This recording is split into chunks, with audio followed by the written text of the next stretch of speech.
दोस्तों, एक छोटी सी कहानी से मैं अपनी बात आगे आपसे बताता हूं। बहुत वर्ष बीते, बहुत सदियां पहले किसी देश में एक बड़ा चित्रकार था। वह जब अपनी युवा अवस्था में था, उसने सोचा कि मैं एक ऐसा चित्र बनाऊं जिसमें भगवान का आनंद झलकता हो।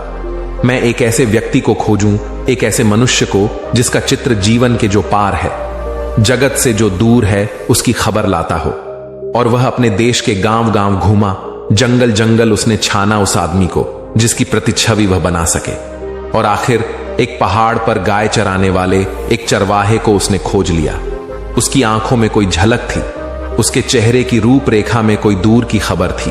उसे देखकर ही लगता था कि मनुष्य के भीतर परमात्मा भी है। उसने उनके चित्र को बनाया। उस चित्र की लाखों प्रतियां गांव गांव दूर दूर के देशों में बिकी। लोगों ने उस चित्र को घर में टांग कर अपने घर को धन्य समझा। फिर 20 साल बाद वह पत्रकार बूढ़ा हो गया। तब उसे ख्याल आया कि ऐसा चित्र तो मैंने बनाया जिसमें परमात्मा की झलक आती थी, जिसकी आंखों में किसी और लोक की झलक मिलती थी। जीवन के अनुभव से उसे पता चला था कि आदमी में भगवान ही अगर अकेला होता तो ठीक था, आदमी में शैतान भी दिखाई पड़ता है। उसने सोचा कि मैं एक और चित्र बनाऊंगा जिसमें आदमी के भीतर शैतान की छवि होगी। तब मेरे दोनों चित्र पूरे मनुष्य जाति के चित्र इतिहास बन सकेंगे। वह चित्रकार फिर गया जुआ घरों में, शराब खानों में, पागल खानों में, और उसने खोजबीन की उस आदमी की जो आदमी ना शैतान हो, जिसके चेहरे की आकृति उस सबका स्मरण दिलाती हो, जो अशुभ है, कुरूप है, बदसूरत है। वह पाप की प्रतिमा की खोज में निकला। एक प्रतिमा उसने परमात्मा की बनाई थी। वह एक प्रतिमा पाप की बनाना चाहता था। और बहुत खोज के बाद एक कारागृह में उसे एक कैदी मिल गया जिसने 7 हत्याएं की थी और जो थोड़े ही दिनों के बाद मृत्यु की प्रतीक्षा कर रहा था, फांसी पर लटकाया जाने वाला था। उस आदमी की आंखों में नरक के दर्शन होते थे। उस आदमी के चेहरे की रूपरेखा ऐसी थी कि वैसा कुरूप मनुष्य खोजना मुश्किल था। उसने उनके चित्र को बनाया। जिस दिन उसका चित्र बनकर पूरा हुआ, वह अपने पहले चित्र को भी लेकर कारागृह में आ गया। दोनों चित्रों को पास पास रखकर देखने लगा। चित्रकार खुद ही मुग्ध हो गया था कि कौन सी कलाकृति श्रेष्ठ है। कला की दृष्टि से यह तय करना मुश्किल था। और तभी उस चित्रकार को पीछे किसी के रोने की आवाज सुनाई पड़ी। तो वह कैदी जंजीरों में बंधा रो रहा था जिसकी उसने तस्वीर बनाई थी। वह चित्रकार हैरान हुआ। उसने कहा, मेरे दोस्त, तुम क्यों रोते हो? चित्रों को देखकर तुम्हें क्या तकलीफ हुई? अच्छा नहीं लगा क्या? उस आदमी ने कहा, मैंने इतने दिन तक छिपाने की कोशिश की, लेकिन आज मैं हार गया। शायद तुम्हें पता नहीं कि पहली तस्वीर भी तुमने मेरी ही बनाई थी। ये दोनों चित्र मेरे ही हैं। 20 साल पहले पहाड़ पर जो आदमी तुम्हें मिला था, वह मैं ही था। और मैं इसलिए रोता हूं कि मैंने 20 साल में कौन सी यात्रा कर ली, स्वर्ग से नरक की, परमात्मा से पाप की। पता नहीं यह कहानी कहां तक सच है। सच हो या ना हो, लेकिन हर आदमी के जीवन में 2 तस्वीरें हैं। हर आदमी के भीतर शैतान है और परमात्मा है। और हर आदमी के भीतर नरक की भी संभावना है और स्वर्ग की भी। हर आदमी के भीतर सौंदर्य के फूल भी खिल सकते हैं और कुरूपता के गंदे डबरा भी बन सकते हैं। प्रत्येक आदमी इन 2 यात्राओं के बीच निरंतर डोल रहा है। ये 2 छोर है जिसमें से आदमी किसी को भी छू सकता है और अधिक लोग नरक के छोर को छू लेते हैं। और बहुत कम सौभाग्यशाली है जो अपने भीतर परमात्मा को उभार पाते हैं।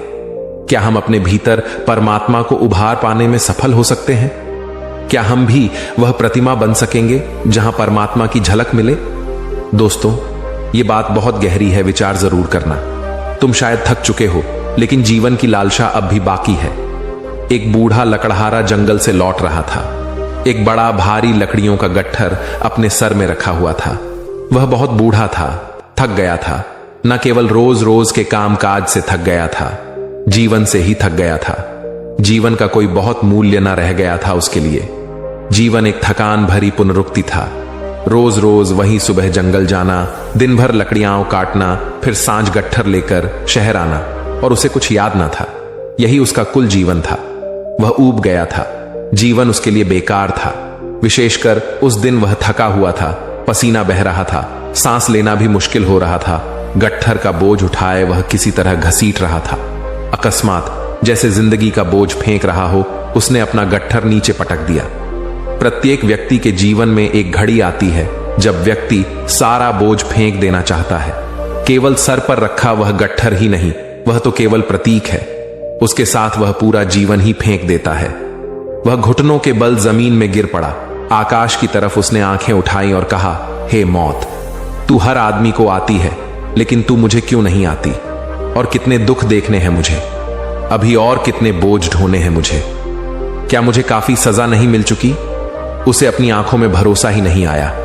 अचानक मौत प्रकट हो गई। उसने चारों तरफ देखा, बहुत चकित रह गया। जो वह कह रहा था वो उसका इरादा बिल्कुल नहीं था, और उसने कभी ऐसा सुना भी नहीं था कि तुम बुलाओ मृत्यु को और मृत्यु आ जाए। और मृत्यु ने कहा, क्या तुमने मुझे बुलाया? वह बूढ़ा अचानक सारी थकान, सारी ऊब, मुर्दा, पुनरुक्ति भरी जिंदगी की सब बात भूल गया। वह उछल पड़ा और उसने कहा, हाँ हाँ, मैंने बुलाया था तुम्हें। क्या तुम इस गट्ठर को उठाने में जरा मेरी मदद करोगी? यहां किसी को अपने आसपास ना देखकर मैंने तुम्हें बुलाया था। ऐसी घड़ियां होती हैं जब तुम थक जाते हो जीवन से। ऐसी घड़ियां होती हैं जब तुम मर जाना चाहते हो। लेकिन मरना एक कला है, इसे सीखना पड़ता है।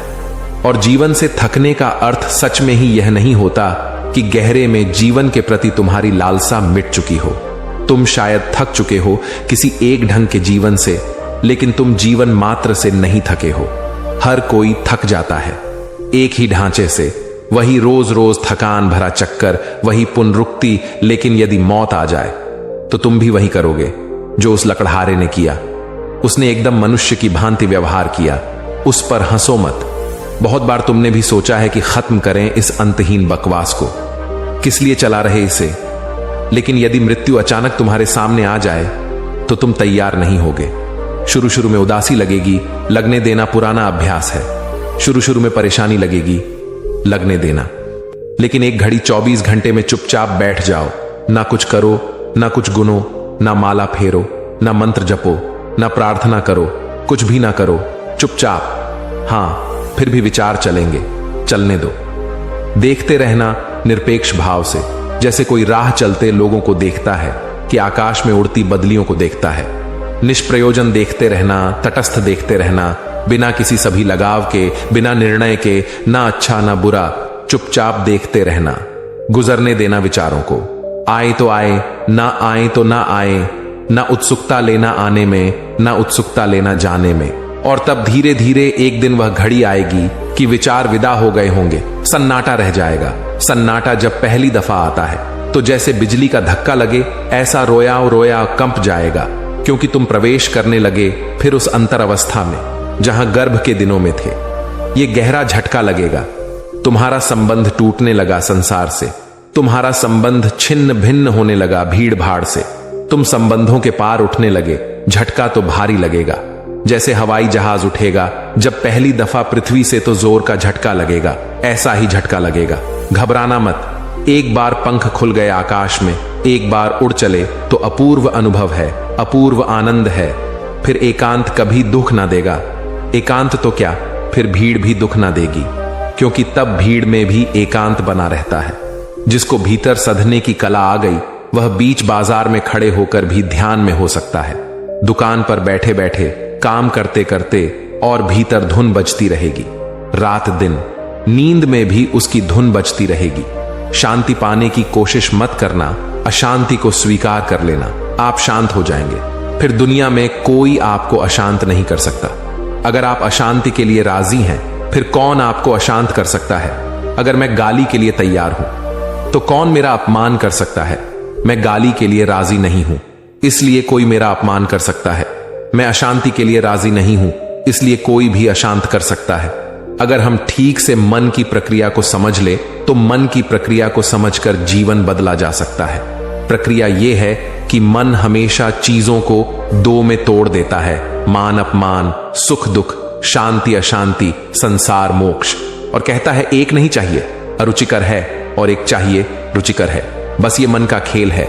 इस मन से बचने के दो उपाय हैं, या तो दोनों के लिए राजी हो जाओ, मन मर जाएगा, या दोनों को छोड़ दें, मन मर जाएगा। जो आपके लिए अनुकूल पड़े वैसा कर लें, अन्यथा आपके शांत होने का कोई उपाय नहीं है। जब तक आप शांत होना चाहते हैं तब तक शांत ना हो सकेंगे। जब तक सुखी होना चाहते हैं दुख आपका भाग्य होगा, और जब तक मोक्ष के लिए पागल है संसार आपकी परिक्रमा होगी। दोनों के लिए राजी हो जाओगे, मांग ही छोड़ दोगे, कह दें जो होता है मैं राजी हूं। इसका थोड़ा प्रयोग करके देखें, 24 घंटे, ज्यादा नहीं। लड़ने का प्रयोग तो आप जन्मों से कर रहे हैं, एक 24 घंटे तय कर लें कि आज सुबह 6 बजे से कल सुबह 6 बजे तक जो भी होगा उसको मैं स्वीकार कर लूंगा। जहां भी हो विरोध द्वंद नहीं खड़ा करूंगा। करके देखें, 24 घंटे में आपकी जिंदगी में एक नई हवा का प्रवेश होगा। जैसे कोई झरोखा अचानक खुल गया और ताजी हवा आपकी जिंदगी में आनी शुरू हो गई। फिर ये 24 घंटे कभी खत्म ना होंगे। एक दफा इसका अनुभव हो जाए फिर आप इसमें गहरे उतर जाएंगे। कोई विधि नहीं है शांत होने की, शांत होना जीवन दृष्टि है। कोई मेथड नहीं होता कि भगवान का नाम जप लिया और शांत हो गए। अशांति को स्वीकार कर लें, दुख को स्वीकार कर लें, मृत्यु को स्वीकार कर लें, फिर आपकी कोई मृत्यु नहीं है। जिसे हम स्वीकार कर लेते हैं उसके हम पार हो जाते हैं। एक सूफी कहानी है। एक चोर रात के समय किसी मकान की खिड़की में से भीतर जाने लगा कि खिड़की की चौखट टूट जाने से गिर पड़ा और उसकी टांग टूट गई। अगले दिन उसने अदालत में जाकर अपनी टांग के टूटने का दोष उस मकान के मालिक पर लगाया। मकान मालिक को बुलाकर पूछा गया तो उसने अपनी सफाई में कहा, इसका जिम्मेदार वह बढ़ई है जिसने की खिड़की बनाई।